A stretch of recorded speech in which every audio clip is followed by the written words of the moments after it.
Hello, everyone. Thank you for watching this video and your interest in history of the Old Methodist Cemetery and helping to preserve the cemetery, which is almost 200 years old, upcoming in 2028. So today you'll be learning a little bit about the history of the cemetery, its current preservation efforts, and how you can help. So just to introduce myself, my name is Joseph Latshaw. I'm the church historian for the First United Methodist Church of Toms River, and my role is to oversee the documents of the church. That includes photos, minutes, agendas, you name it, I've probably got it. And the other part, the thing that I'm very passionate about is our church's cemetery in downtown Toms River, the Old Methodist Cemetery. And that's the focus of most of my efforts and what we're going to be talking about today.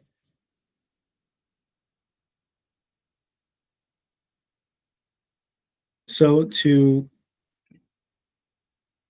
share the screen.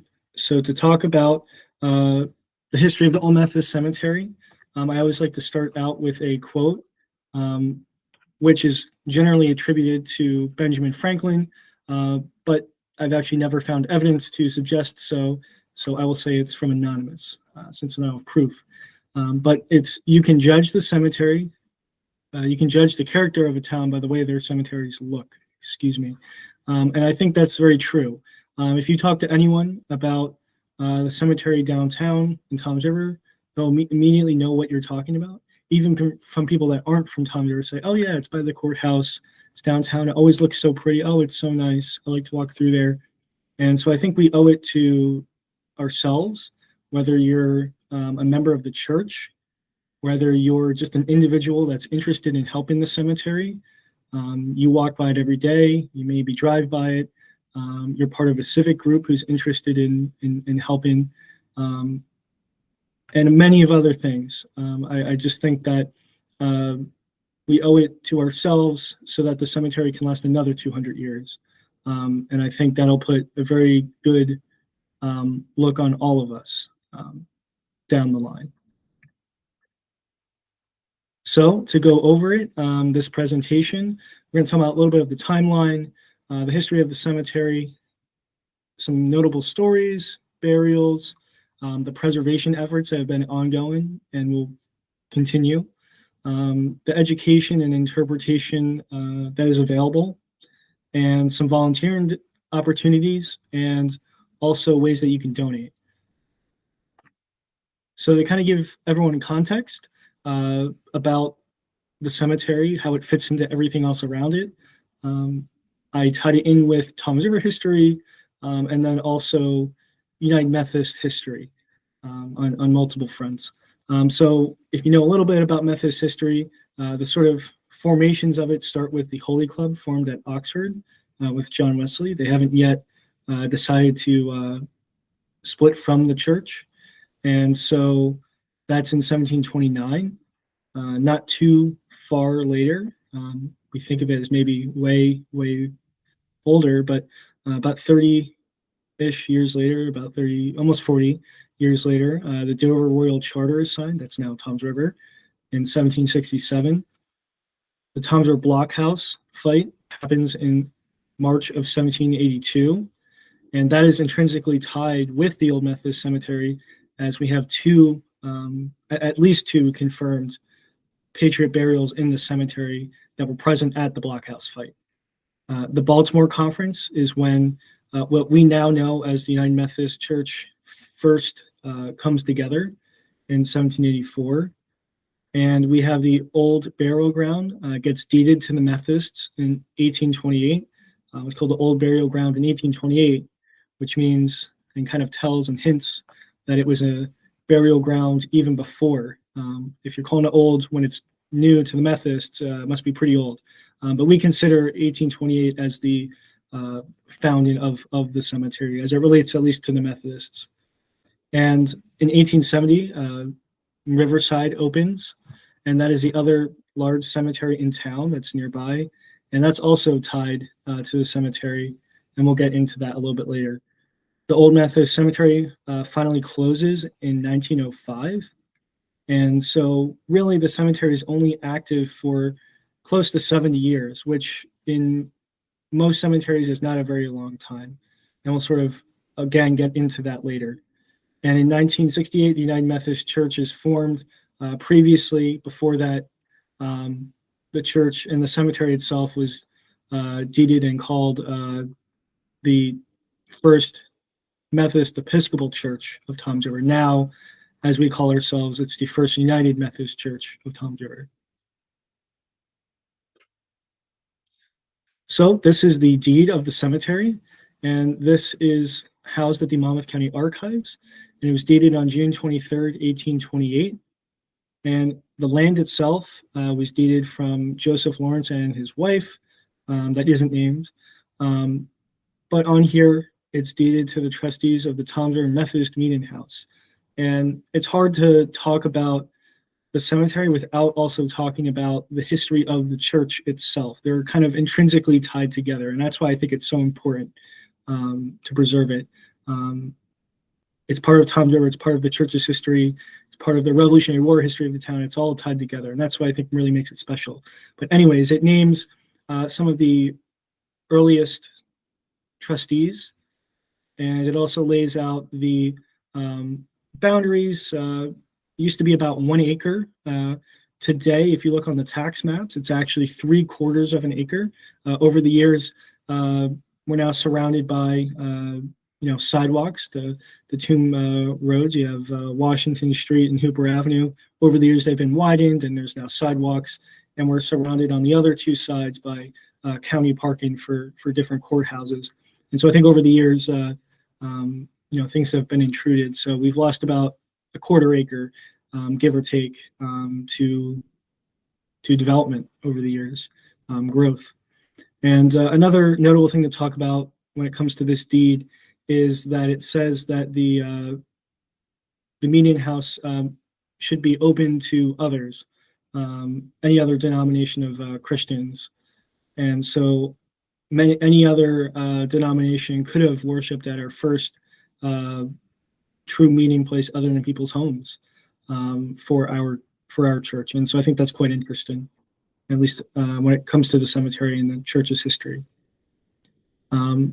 Next comes the closing, 70-something years later, through the New Jersey Courier in April 30th, 1905.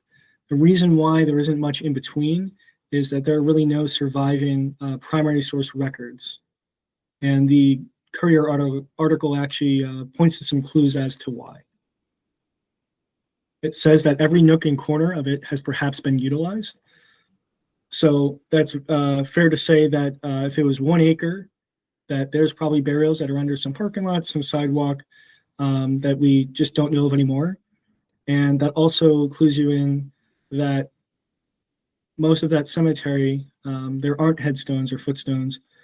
So there are many, many, many more burials than there are, visual clues. And so we always have to be careful of that and cognizant of that.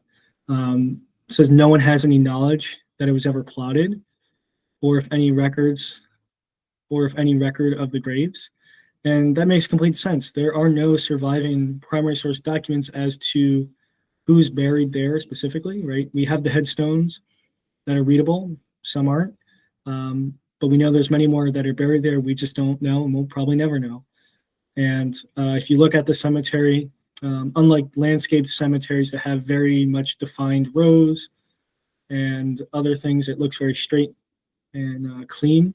If you look at the cemetery, there aren't necessarily rows. There might be groupings, but there isn't necessarily like a order to things. It also says many of the earlier graves are unmarked. Like I said, many, many more burials than there are, visual clues for like headstones and footstones. Just for fun, I like the Sanborn fire maps, and it shows the cemetery in 1900, 1905 in relation to other things around it. And at this time, the church actually was across the street and where the church was until 1975, when we moved to our current location on Chestnut Street, away from downtown, which was back then, cheap land, not so much anymore. So this is a very interesting thing. There aren't many pictures of the cemetery in old times, but I was flipping through a book called The Pictorial Past of Toms River, which was put together for the bicentennial of Toms River. And what do you know? Here is a picture of the cemetery. And if you've ever walked by, and this very much stood out to me, maybe because I focus on it more than most. If you walk by there, front and center, what is that? That's an obelisk. That is not there at the cemetery. And that really drove me nuts for a while. And it ended up being that I've heard that, doing some research at the Ocean County Historical Society and other places and other sources, that headstones would be moved when the cemetery was closing, and even earlier than that, that the cemetery had headstones moved to Riverside Cemetery, like I said, opened in 1870, and even Good Luck Cemetery, which is down in Lacey. Like any researcher, I said, well, I guess I'll take a drive to Riverside and I'll take a drive to Good Luck Cemetery. So on a rainy day, I went down to Good Luck Cemetery in Lacey, walked around, had this picture in my hands, and found that obelisk.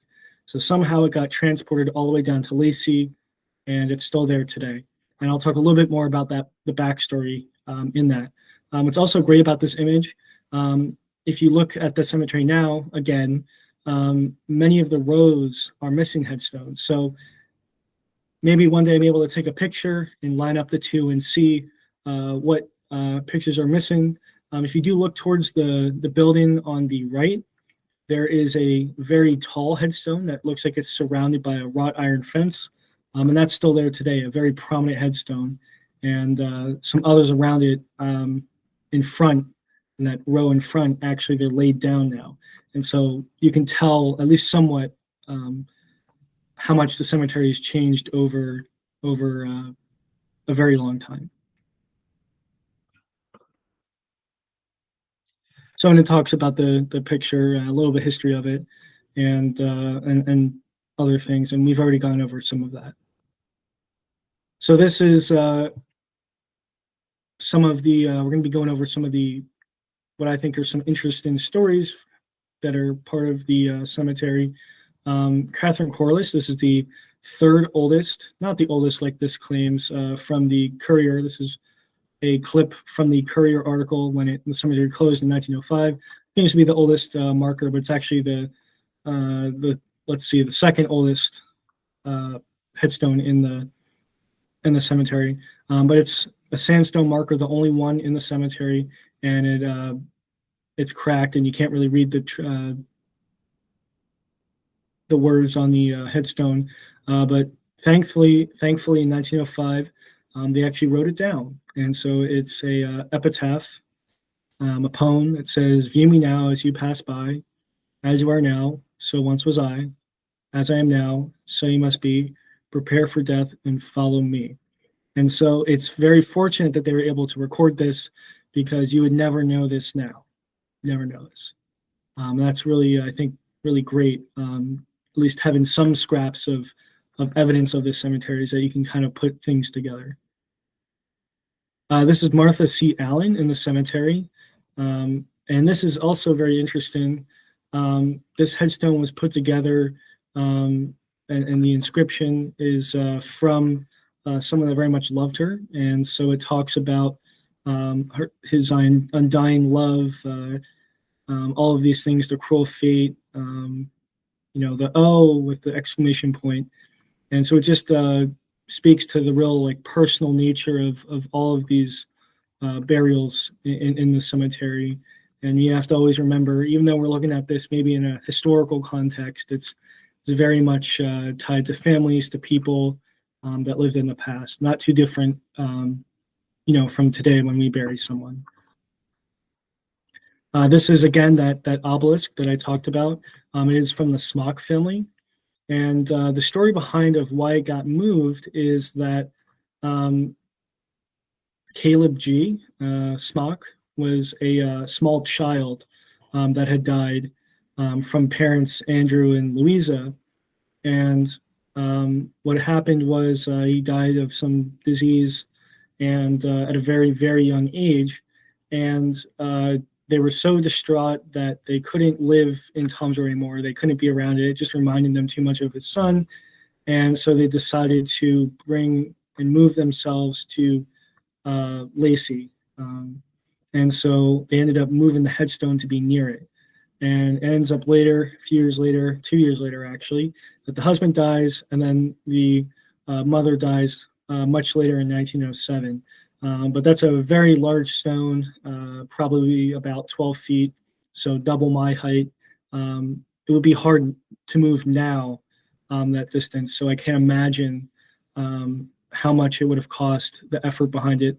But it just again speaks to how much people care about their loved ones, back then and even right to today. It really hasn't changed too much. This is the oldest existing headstone for Timothy Thompson, and he dies in 1808. And so if you know a little bit about what I said about when the cemetery is deeded to the Methodists, this is 20 years prior to that. And so this doesn't mean that he's the earliest burial. It's just that it's the oldest existing headstone. So we know there's burials that are definitely older than that. We just don't have visual proof of that. This is Joseph Lawrence. Like I said, when the cemetery was deeded, it was actually deeded by Joseph Lawrence. So he himself is buried in the cemetery that he deeded.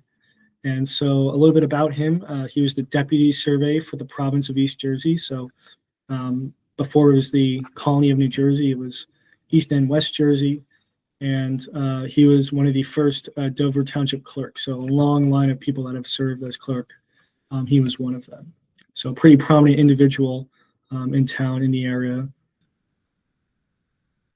We have a trustee that is actually on the deed for the cemetery, Joseph C. Williams. He's one of the first trustees of the Methodist Episcopal Church, which later becomes United Methodist Church of Toms River. And so he is buried in the cemetery. We have another trustee, Ephraim Potter, again on the deed to the cemetery, and it's one of the first trustees of the church. Again, another trustee, Jacob I. Applegate, again on the deed, and is one of the first trustees of the church. I said earlier that the cemetery is tied to the town's history and the Revolutionary War history of the town. Timothy Page, if you go in the cemetery, his headstone has been laid down, and he's one of our two confirmed. We think there's others, maybe 4 more, but we don't have physical proof of that. He was a private in New Jersey regiment, and actually there is a thing called a feature at Caddis Island called Page's Point that was named after his family because they owned Caddis Island at one point, and it was a sheep farm at that time. And but anyways, it's sort of an aside. But again, very much tied to the town, to another part, and just speaks to how intertwined the history of the town, the church, and the cemetery is with each other.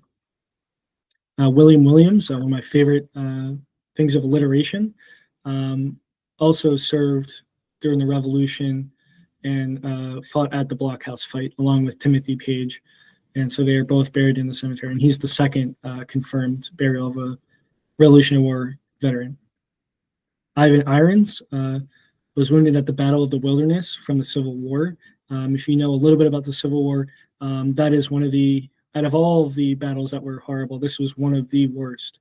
But he does survive that and is buried here in a very ornate, at least for our cemetery, the Old Methodist Cemetery, very, very ornate headstone there. We have Richard Skirm, serves in the Civil War for the 1st New Jersey Cavalry, and lives all the way through to 1900. And it's a very angular type stone, a little maybe less or understated than Ivan Irons before him. You have Samuel Webb. This is more characteristic of the majority of the headstones in the cemetery, but he serves and lives full life even after the Civil War. So to go into the preservation efforts of the cemetery, that's, I think, the bulk of what I would like to talk about, and how it fits into today and its 200th anniversary. It's like, why bother? Why do we do it? Well, the first thing is, it's the church's property. The church still owns it, even if we aren't, even if our church doesn't worship in the same place it used to, with its meeting house and the churches that used to be caddy corner to it. It's still ours. We still own it, and the church board of trustees have committed themselves to help in the preservation efforts. And I hope that members, outside groups, other individuals that know of the cemetery would be willing to help in that. It's a cultural resource. Like I said, it's tied to the Revolutionary War. It's embedded in the township history. Everyone knows about it. It's a landmark of downtown. Anyone who ever does county business, town business, or just drives through town, walks through downtown, knows of it. I think it's great to capture kind of the experience and excitement around the semi-quincentennial, say that 10 times, the 250th anniversary. And since we have Revolutionary War patriots that served during the Revolutionary War, that served at the blockhouse in Toms River, I think it's a great way to tie the two together. The bicentennial of the cemetery itself is in 2028, at least when it comes to the Methodist. And so I think there's just all of these things that come together to create a really powerful argument of why we should preserve and go through all this effort for the cemetery. Just a little bit about why we're doing this, how we're doing this. Who am I to say a lot of things I'm saying? I'm self-taught. I'm not an expert in cemeteries. There's no certifications out there. But what I will say is a lot of people Google things. And just like anything, it's a double-edged sword. There's a lot of good information out there, but there's a lot of bad information. All it does is to have a head on your shoulders to know and look at sources, see if they are trustworthy. And so a lot of the sources I used were for the National Park Service, the National Center for Preservation Technology and Training. They are an office of the National Park Service that deals with preservation, technology, and science. So they know about how materials react with chemicals, so that I know what is safe to use on the headstones of the cemetery, such as D2. If it's good enough for the National Park Service, for Arlington Cemetery, for other national cemeteries, it's good enough for us. They've tested it, they've used it, they've approved it. And that also carries over to articles and videos. Atlas Preservation, they are a very trustworthy company that provides materials for preservation. The Association for Gravestone Studies, more academic side, to learn about the very methodical process of the preservation of the cemetery. Since it's such a cornerstone of Toms River, of the church's history, and of the life of downtown, we have to be really careful about what we do. It's going to be 200 years old, and if you do something, you can only do it once. You don't really get a do-over. And so we want to make sure that we're doing it right. And so I did that through years, about 4 years, when I started as a church historian in 2019. I was self-taught. I read reputable articles, watched reputable videos, and made sure to find, and went through a rigorous process of making sure what I was reading was in fact, true and honest and trustworthy. And I also attended some in-person training. So what are the needs? Why do we need to do this? Why now? Other than what I've already stated. Well, over the years, the headstones do become, liking grows on them, and starts to eat away at the very valuable epitaphs, the words that are on the headstones. So years from now, we won't be able to read them, and that's kind of a problem. So we do need to clean them. If you look at that headstone on the bottom left there, you can see it's fallen over, it's cracked, and that's not the only one in there. And we just need to make sure that the grounds are maintained. For years, before I took over, there'd be periodic efforts every couple of years to to rake up the leaves and the acorns, and that was about it. And so it's really about a holistic approach of how to preserve the cemetery. It's about the grounds, it's about the headstones, it's about the history, it's about all of it. And those are just sort of the basic needs. So the first step, like I said, it's a methodical approach to the preservation of the cemetery. And the first part of that is a survey. How do we know what's there? I'm not going to go out there and say, I'm going to fix this headstone, I'm going to fix this headstone, and not keep track of and not know what's really out there. I need to know a cost, and to get a cost, you need to know how many headstones are out there, how many footstones, and to be able to provide a realistic cost when I'm going out to solicit donations such as this, and to outside groups, to members, to the church. I can't just spit out a random number and hope it works. And so this survey was done by Reagan Miller of Monmouth University for her master's thesis in the spring of 2023.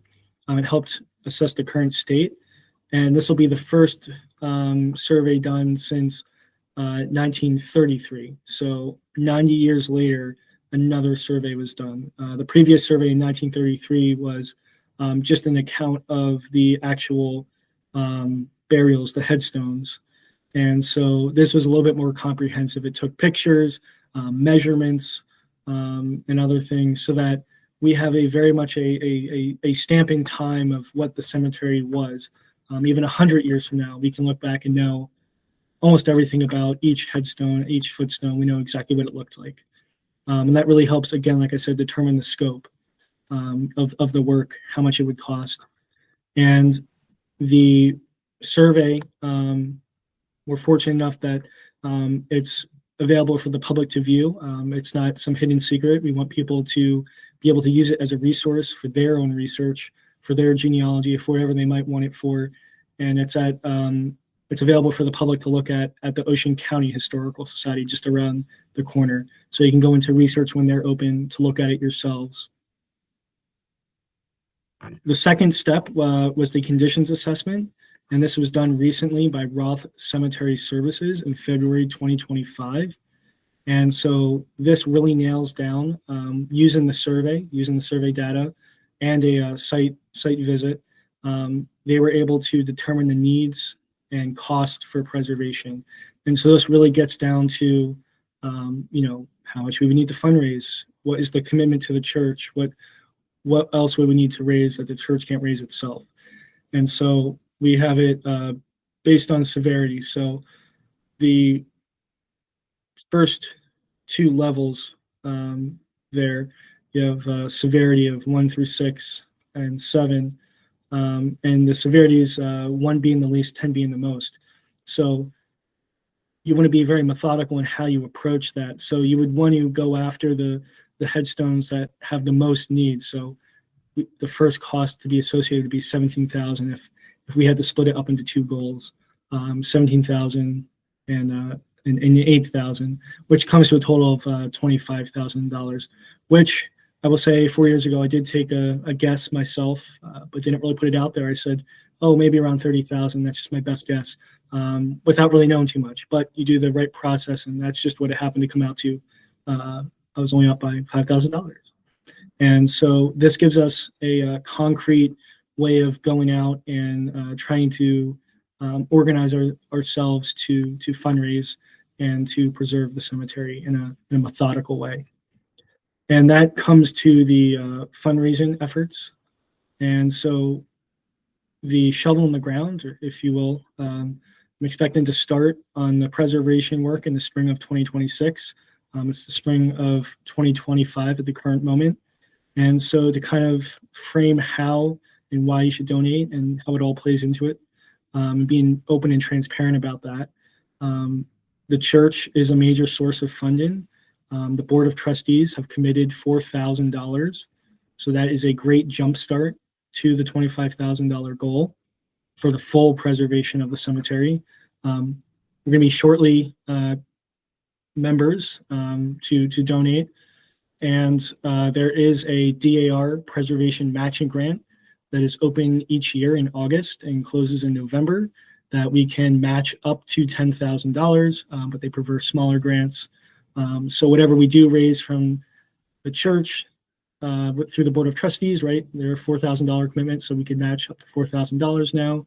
If the members, donate some money, and then we go to outside groups and other people, other contributors that all can help. We can try to match that and double it.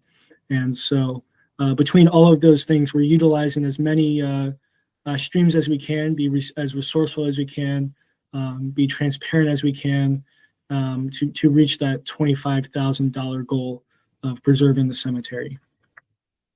So just to give you an idea of what's also available, so we're past the preservation efforts now. What's available at the cemetery if you want to go there and visit? Well, there's signage. So we have a marker that was installed by the Sons of the American Revolution. That is a drive-by sort of sign that talks about those two Revolutionary War veterans I talked about, William Williams and Timothy Page. And we think there's maybe 4 more, so we say at least. There's also a historic interpretive panel that goes over the history of the cemetery as it relates to Toms River, goes into a lot of what I've already said. And that was put up by the Toms River Historic Preservation Commission a few years ago. And also, I schedule tours of the cemetery to anyone and any group that would want it. All they have to do is contact me, and I'm more than happy to do it. And I'm also willing to go to you, not just virtually like this, to talk about what I've said here. If it's, to talk about the cemetery and again, that the church's history as it relates to Toms River. And yeah, so that's sort of part of my job as the historian to talk about the cemetery, talk about the church's history. If you're very interested, some volunteering opportunities, and I've split it into at home and in person, right, based on people's abilities, what they can and can't do. But for at home people, you can collect obituaries, right? We're missing a lot of that information of who is buried there. There's no records. So obituaries, they might mention if they're going to be buried in the cemetery, and that would be great. Newspaper articles that maybe mention the cemetery, that would be great. If it's maybe about the cemetery directly, I'd love to find that.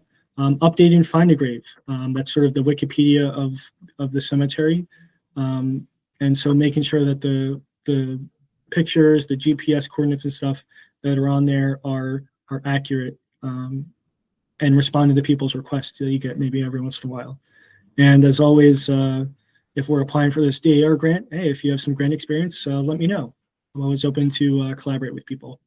And for in-person volunteering, I always do a spring and fall cleanup. And so if you ever want to get in on that, email me and I'll put you on the list, and you can be notified of when that might be happening.